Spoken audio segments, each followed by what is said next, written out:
پاکستان کے اندر ایسی کوالٹی کی ایسی ایجوکیشن ہے جو لوگوں کو صاحب دماغ بنائے، یا لوگ سوچیں ہماری آنے والی جنریشن کہ جمہوریت کے کیا فوائد ہیں، ایسی کوالٹی کی نہیں ایجوکیشن پاکستان ہمارے میں ادارے دے رہے ہیں؟ اب کوئی ادارے کیوں دیں گے؟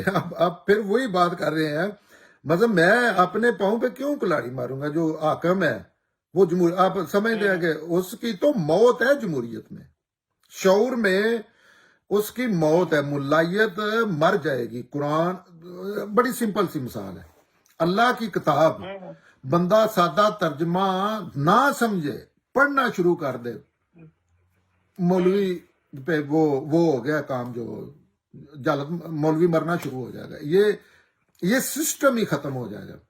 شعور جو ہے، شعور غاصبوں کی موت ہوتا ہے، وہ کسی بھی صورت میں ہوں۔ وہ غاصب باپ ہو سکتا ہے جو بچی کو قتل کرتا ہے یا اس کو اپنی مرضی شادی نہیں کرنے دیتا، ٹیچر ہو سکتا ہے، وہ ہر لیول پہ غاصب ہوتے ہیں، لیکن شعور کو کوئی روک نہیں سکا۔ ابھی آپ دیکھیں، کوئی ایسا بھی آپ نے دیکھا ہے کہ جمہوریت ختم ہو کے اچھا اسی طرف ہی، روشنی کی طرف ہی دنیا جا رہی ہے؟ لیکن یہ دنیا امتحان کے لیے بنی ہے، اللہ نے نہیں کرنے، انسانوں نے کرنے، اور انسانوں کے کام ایسے ہی ہوتے ہیں۔ یہ بھی مسلمانوں کی جو غلط فہمی ہے نا، کہ اللہ کرتے پھر رہے ہیں، اس چیز کی بھی سزا ملنی ہے کہ میرے خلاف ہو کے تم بہروپیے بن کے میرا نام لیتے تھے، کام میرے خلاف کرتے تھے۔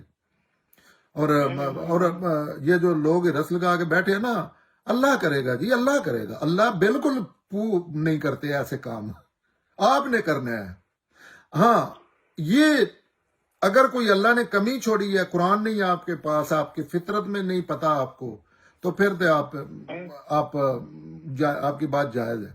لیکن ساری چیزیں کوئی انسان مکالمہ کرے، بولے یہ اللہ دیتے نا، تو پھر میں ایسے ہو جاتا، نہیں، کوئی چیز نہیں۔